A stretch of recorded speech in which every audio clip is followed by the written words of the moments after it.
Hello and welcome to today's new guided conversation. Aujourd'hui, on retrouve notre famille forte sympathique qui se retrouve à la plage. C'est parti, je vous emmène. La plage est déserte aujourd'hui, on a de la chance. C'est trop bien. On se met où, maman? Là, regardez dans le petit coin à l'ombre, juste au bord de la mer. On n'aura même pas besoin du parasol finalement. On peut aller se baigner, maman? Oui, mais pas tout habillé quand même. Mettez vos maillots d'abord. Tu me mets un peu de crème solaire dans le dos, s'il te plaît, ma chérie? Oui, passe-moi le tube. Après, c'est mon tour, hein? Pas de problème. Tu vas pas te baigner, Lily? Non, elle est trop froide. Je vais faire un château de sable à la place. Ah ouais, et après on enterrera papa dans le sable. Ah non, après il y aura plein de sable dans la voiture. Allez papa, s'il te plaît. Bon, on verra. Si vous êtes sage. Et faites attention dans l'eau. La mer est super calme aujourd'hui. Pas une vague à l'horizon, papa. Faut quand même être prudent, on ne sait jamais. Votre père a raison. Pourquoi vous n'allez pas plutôt chercher des coquillages? Ah ouais! Allez viens Tom, on ira se baigner plus tard, d'accord? Ok.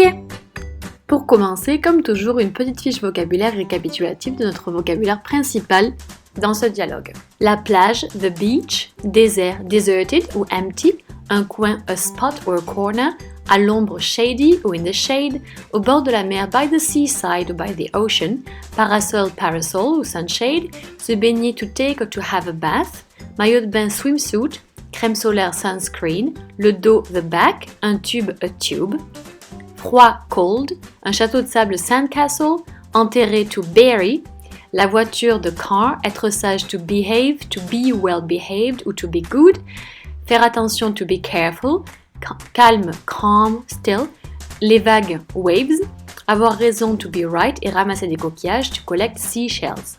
Allez, c'est parti pour une petite traduction. À la plage, sur la plage, vous vous souvenez, on en avait parlé la dernière fois, on the beach. La plage est déserte aujourd'hui, the beach is empty ou deserted today.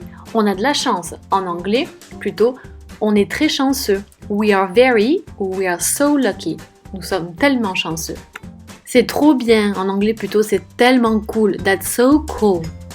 On se met où, maman? Dans ce cas-là, on va utiliser le verbe s'asseoir, to sit. Où est-ce qu'on s'assoit? Et on évalue la probabilité, donc on va utiliser ce nouvel auxiliaire de modalité là qui s'appelle shall. On pourrait aussi dire where should we sit? Où est-ce qu'on devrait se mettre? Where shall we sit, mom? Là, regardez, dans le petit coin à l'ombre, juste au bord de la mer. Over there, là-bas, look, regardez. In the shady spot, in the shady corner, juste au bord de la mer, right by the sea ou by the seaside. On n'aura même pas besoin du parasol finalement. Le finalement, il est traduit par turns out. Il se trouve que, on n'est pas obligé de le mettre pour que ce soit un peu plus fluide. On n'aura même pas besoin, avoir besoin need. Au futur, we will not need, et là, dans ce cas-là, on a une contraction. We won't even need to put on the sunshade, ou alors to use the sunshade.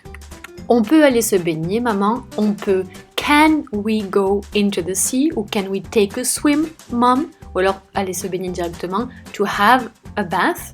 Oui, mais pas tout habillé quand même. Alors là, on a une structure qui est très française culturellement. On la change un petit peu en anglais pour que ça ait l'air plus authentique.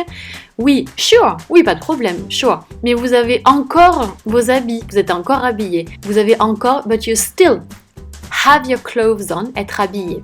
Mettez vos maillots d'abord. Mettre dans ce cas-là, to put on your swimsuits, maillot, first. Tu me mets un peu de crème solaire dans le dos, s'il te plaît, ma chérie. Est-ce que tu pourrais, vous vous rappelez de ce coude très poli, ou alors can you, could you, please, mettre de la crème solaire, pareil que mettre, enfiler ses habits, put on some sunscreen, crème solaire, on my back, sur mon dos, darling, sweetheart ou honey, pour ma chérie ou chérie. Oui, passe-moi le tube, encore une fois, soit yes, mais c'est plutôt plus commun de dire sure dans ce cas-là. Passe-moi le tube, on oublie le moi en anglais, pass the tube. Après, c'est mon tour, hein? Then, après, it's my turn. All right? Pour le 1, d'accord? Pas de problème. Alors là, il veut dire bien sûr. Donc, of course, ou alors no problem at all. Du tout, at all. Tu ne vas pas te baigner, Lily?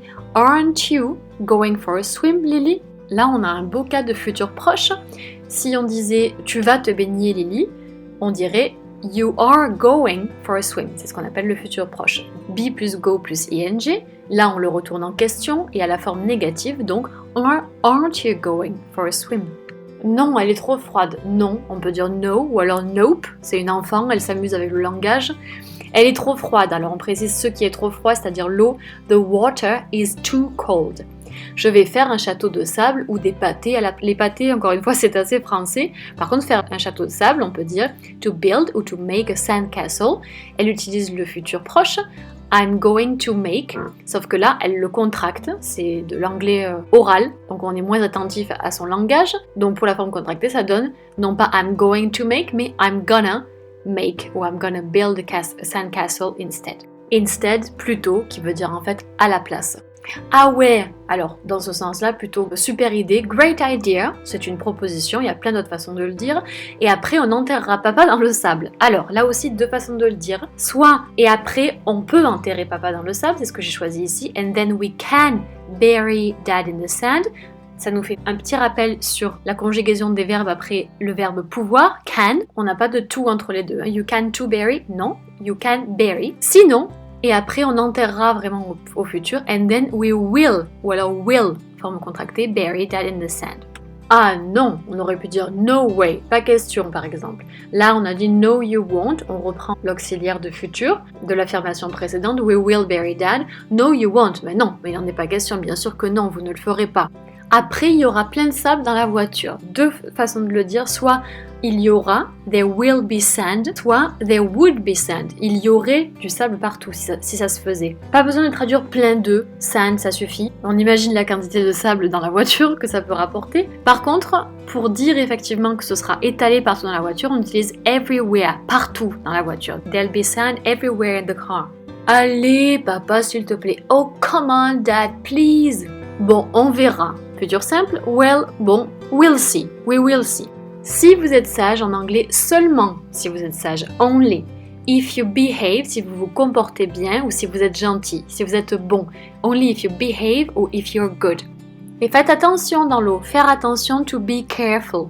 And be careful in the water. La mer est super calme aujourd'hui. The water is or the water's super calm or super still, immobile today. Pas une vague à l'horizon, papa. Alors en anglais, en fait, il n'y a pas de vagues qui arrivent, papa. On ne les voit pas à l'horizon, en anglais on ne les voit pas arriver. There are no waves coming, dad. Il y a plein d'autres façons de traduire cette expression. Il faut quand même être prudent. Alors le il faut en anglais se transforme dans ce cas-là en vous devriez quand même être prudent. C'est-à-dire you should quand même still be careful. Être prudent, faire attention, même expression. On ne sait jamais. You never know. Vous ne savez jamais ou tu ne sais jamais. Votre père a raison. Alors attention, en anglais, on n'a pas raison, on est raison. Donc, your dad is right. Your dad's right.